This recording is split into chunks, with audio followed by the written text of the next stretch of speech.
My cousin stole the money I had been saving up for my son's surgery. And her reaction? He'll be okay. Kids bounce back fast. She said that with a smile, right before she booked herself a trip to France. But less than a week later, she was already regretting it. It all started when I saw her Instagram story, Kelly, grinning with a glass of champagne in hand, mid-flight to France. I could not shake the feeling that something was off. I didn't quite get it at first, but then came the next slide. There it was, her sleek designer carry-on bag, flashing in the frame. My stomach twisted into knots. That was the same exact day I noticed the money was missing from my savings account. It has only been 48 hours since everything unraveled, and I still feel like I am spinning. I thought maybe writing it all down could help me figure out what the hell to do next. My son, Koa, is 7. He needs surgery to fix a condition in his leg that makes it hard for him to walk properly. It is not life-threatening, but it affects every part of his day, from climbing stairs to playing at recess. The doctor said this operation would allow him to walk, run, and play just like the other kids. I have been setting money aside for 2 years, every spare shift I could take, every holiday I worked, every weekend I skipped rest for overtime.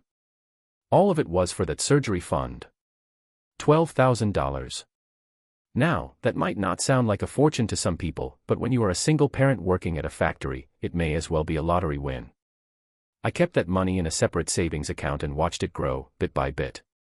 Sometimes Koa and I would sit together and check the balance, dreaming about the things he would be able to do after the surgery. 3 months ago, Kelly lost her job and moved in with my sister Violet temporarily. Because of that, she was around our place a lot. She'd play with Koa, bring him snacks and little gifts. Looking back now, I realized the warning signs were there.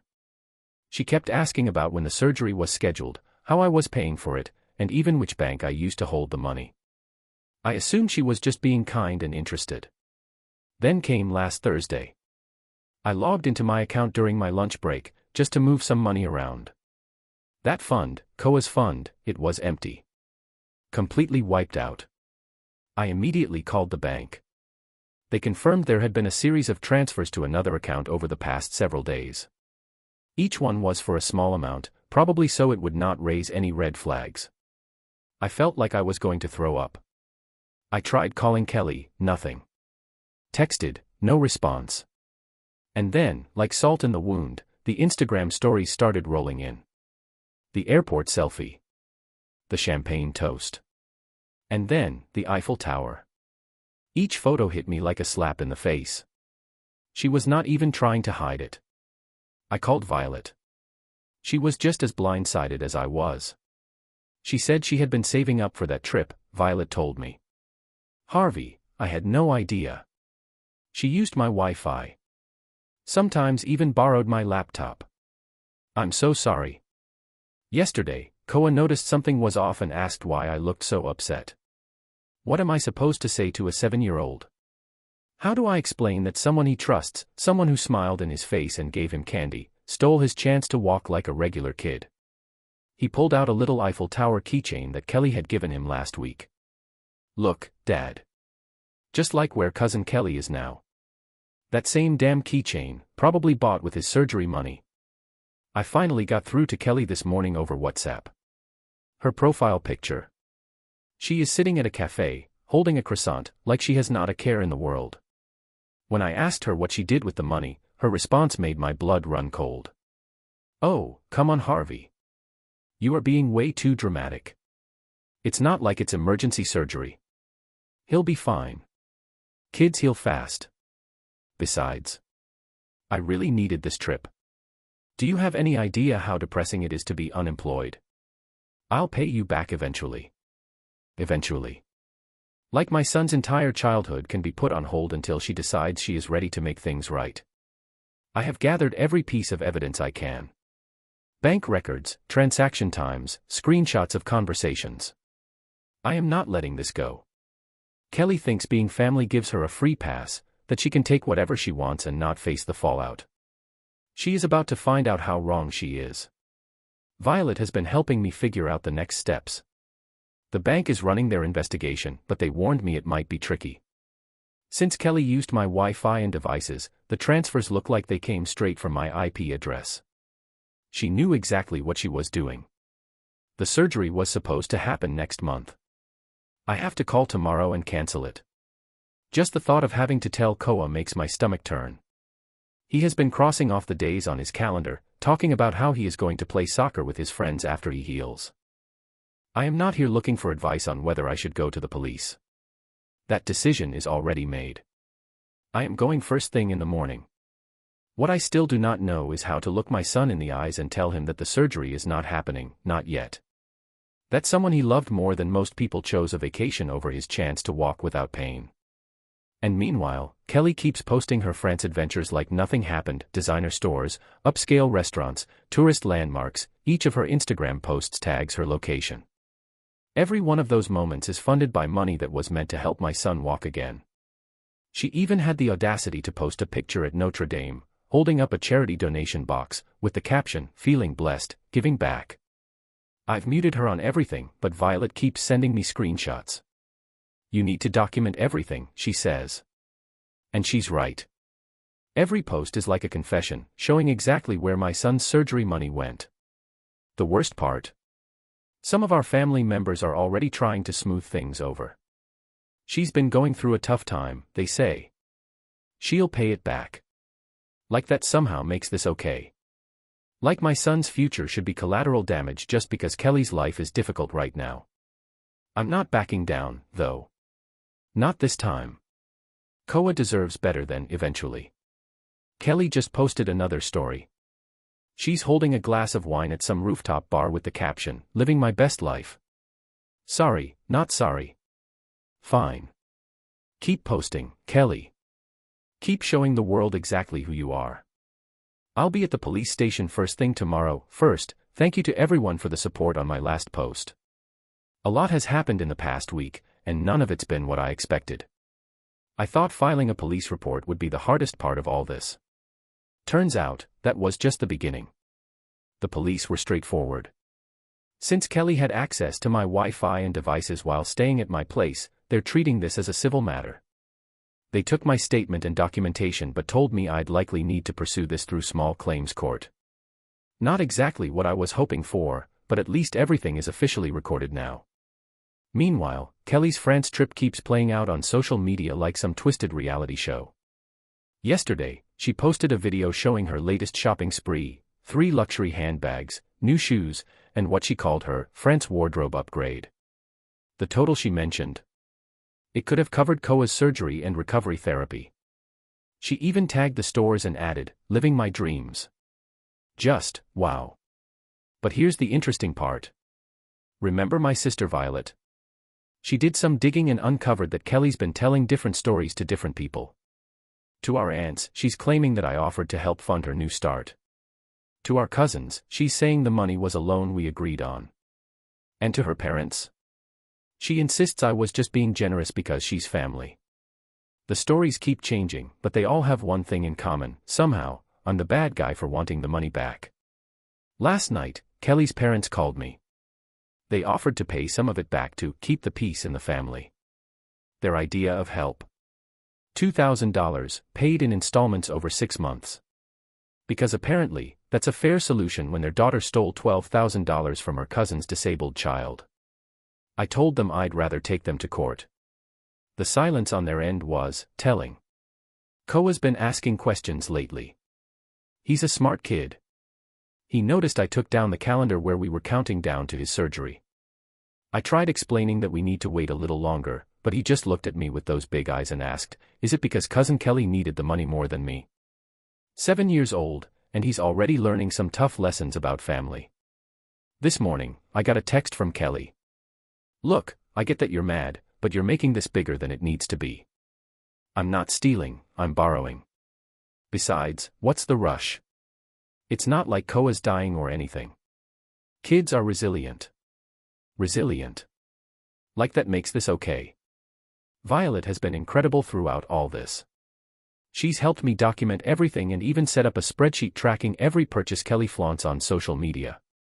Evidence, she calls it.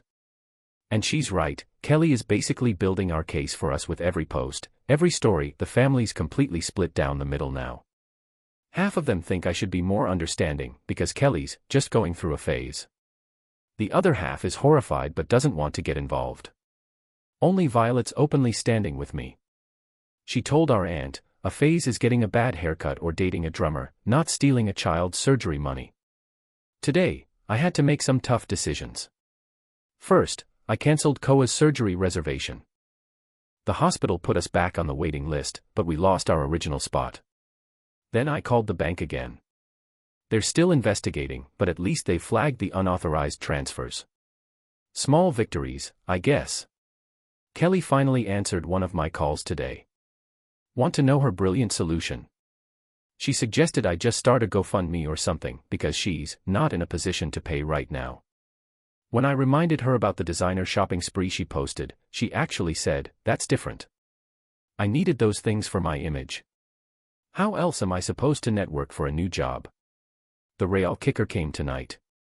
Kelly posted a long Instagram story about toxic family members and learning to put yourself first. She even threw in some quotes about negative energy and letting go of people who don't support your growth. The irony would be funny if it weren't so infuriating. I'm meeting with a lawyer next week. Violet found someone who does free initial consultations. The family's already calling me dramatic for bringing lawyers into family business, but you know what? I watched Koa try to keep up with his friends at the park today, limping but determined. That's all the motivation I need. Kelly's back from France. Instead of laying low, she's hosting a France-Ian-themed dinner party to share her travel experiences. She actually had the nerve to invite me and Koa. The invitation text read, "Let's put all this drama behind us." Koa would love to see the presents I got him. Presents? Like some tourist trinkets can make up for stealing his surgery money. I've got the lawyer meeting on Tuesday. Kelly doesn't know yet, but she's about to learn that actions have consequences, family or not. She thinks I'm overreacting. Fine. Let's see how she reacts when she gets served with court papers at her little France-themed party. Sometimes karma needs a little push. After my last update, things got worse before they got better, but I finally found a way to make Kelly face reality. I didn't go to her France-Ian dinner party, but Violet did. She recorded everything on her phone, not secretly, just openly Instagram storying like everyone else there. Kelly was in full performance mode, showing off her France photos on her iPad, bragging about every purchase. Then she got to a video that made my blood boil. She was at some cafe, holding up her glass to the camera. Shout out to my cousin Harvey's account for making this trip possible. Sorry, not sorry. Her friends were laughing in the background. She actually recorded herself admitting to stealing the money, thinking it was funny. Violet sent me the video immediately. Kelly noticed and started screaming at her to delete it. It was a joke. You're ruining the party. The whole thing devolved into chaos, with Kelly's parents trying to calm everyone down while Kelly kept yelling about family betrayal. Here's where it gets interesting. Remember how Kelly's been job hunting? Turns out she actually landed a position at a local company, starting next week. Well, not anymore. Violet found the job posting online. It was for a financial coordinator position. You know, handling company money. The job description specifically mentioned high ethical standards and handling confidential financial information. I sent the hiring manager a simple email with links to Kelly's public social media posts about her France trip. Just the facts. Here's your future financial coordinator, bragging about stealing $12,000 from a child's surgery fund. No emotional appeal, no drama. Just her own words and actions. Kelly lost the job offer within hours. She showed up at my house that night, pounding on the door. How dare you? You ruined my career. I was going to pay you back with that job. Koa was terrified by the screaming. I had to call the police to get her to leave. They recognized her from my previous report about the theft. Her parents finally saw the video from the party. Their tone changed completely. Instead of defending her, they're now demanding she sell her designer bags and France wardrobe to start paying back the money. Kelly's response. She locked herself in her old room at their house and started posting Instagram stories about being attacked by toxic family members and how no one understands mental health struggles. The real breakthrough came during a family dinner at our grandparents' house. Kelly tried to play the victim again, but this time it was different. Our grandfather, who never takes sides in family drama, spoke up. He'd been watching her social media posts all along, seeing her spend money that was meant for his great-grandson's surgery. "You bought 3 designer bags while Koa can barely walk properly," he said. The whole room went silent. "Shame on you." Kelly started crying, but not her usual dramatic tears. For the first time, she looked genuinely shocked. Nobody was buying her excuses anymore. Her own parents backed me up when I mentioned the civil court case. Then she tried one last manipulation. "But I'm family. How could you do this to family?" My response was simple: Koa is family too. You chose bags over his ability to walk. The fallout was immediate. Kelly's mom went through her recent purchases and started listing them on resale sites. Her dad called my lawyer to work out a repayment plan. Kelly's still resistant, but now she's isolated. No more family enablers, no more excuses. The designer bags are being sold. The France wardrobe is going too. Kelly's parents are making her move back home and taking control of her finances until everything's paid back. They found out she has other debt too. Apparently, the France trip wasn't the only impulsive spending she'd been hiding. Violet's been helping list things online. Every time Kelly sees another item sold, she starts a new drama. Yesterday she tried claiming some items were gifts that we had no right to sell. Her mom shut that down fast. Gifts bought with stolen money aren't gifts. The money's starting to come back slowly. Not enough for Koa's surgery yet, but it's progress. Kelly's dad set up a direct deposit from their account to mine, with monthly payments until it's all repaid. Kelly tried to cancel it, but they're not giving her access to any accounts anymore. The family dynamic has shifted completely. Kelly's not getting invited to gatherings. Her cousins unfollowed her on social media. Even her closest friends are distancing themselves after seeing how she's handled all this. Last night, Kelly posted a new story. Sometimes hitting rock bottom makes you realize who you really are. Attached was a screenshot of her deleted France posts. Maybe reality's finally sinking in. Hope you're happy. My life is ruined and it's all your fault. No, Kelly, you did this to yourself. And now everyone knows it. The court date is still set for next month, but her parents are pushing her to settle before then. Either way, Koa's getting his surgery money back. It's just a matter of time. I didn't expect to be writing another update, but after yesterday's events, I need to share what happened. Karma finally caught up with Kelly in the most unexpected way. It started with Koa's rescheduled surgery consultation. Kelly's parents have been making the monthly repayments as promised, and we finally had enough for the down payment. As I was sitting in the waiting room filling out paperwork, my phone started blowing up with messages. Kelly had shown up at her parents' house in hysterics. She'd just been rejected from another job. Apparently, her social media history keeps coming back to haunt her. Every time someone Googles her name, they find her France posts bragging about using borrowed money. The internet never forgets. Instead of taking responsibility, she stormed into their house demanding they fix it. Her mom refused. That's when Kelly lost it. She started grabbing her mom's designer bags, screaming that if they were going to sell her things, she'd sell theirs too. Her dad recorded the whole meltdown on his phone, not to shame her, but because he's learned to document everything now. In the video, you can hear Kelly screaming, "You chose Harvey over me, your own daughter. I hope you're happy with your new favorite child." Her mom's response was perfect: "No, we chose what's right over what's wrong. We failed you by never teaching you the difference." That's when Kelly started throwing things. She grabbed her mom's phone and tried deleting the video, but it was already backed up to the cloud. In her rage, she picked up a vase, a family heirloom from our great-grandmother, and smashed it against the wall. The neighbors called the police after hearing the commotion. When officers arrived, Kelly tried telling them her parents were abusing her by selling her belongings. The officers, who remembered her from the previous incidents at my house, weren't buying it.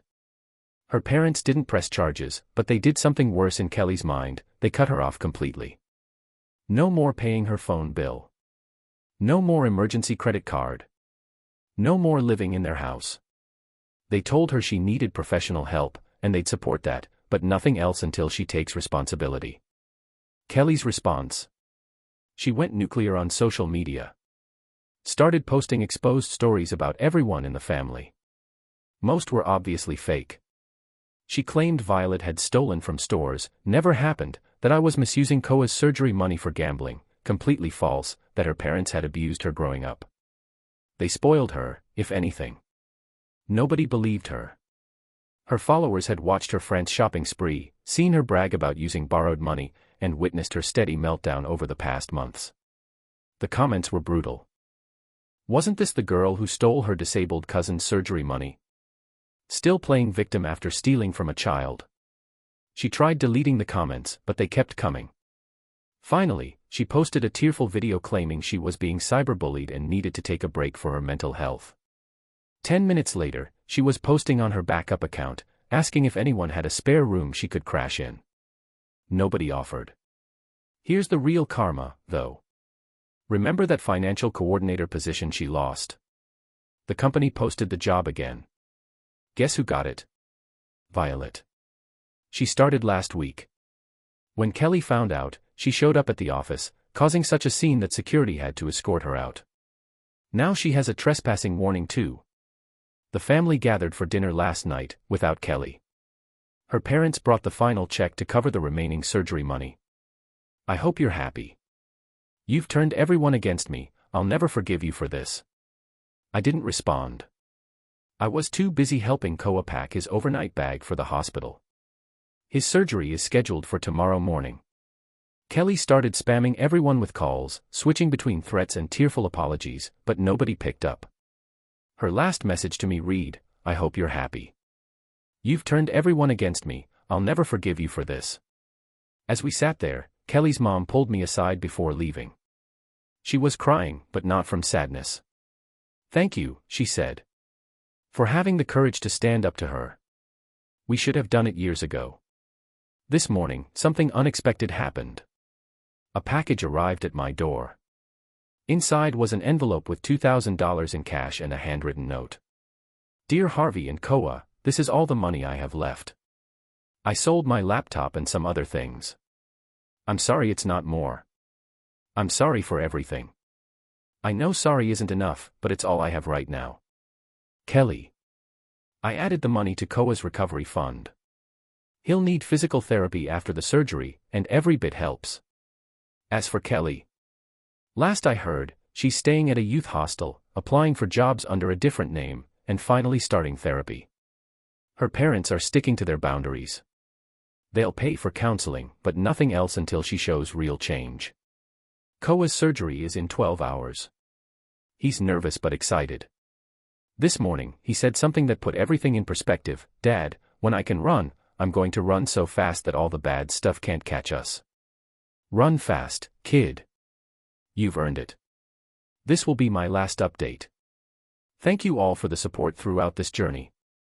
Sometimes standing up to family is the hardest thing to do, but it's also the most necessary.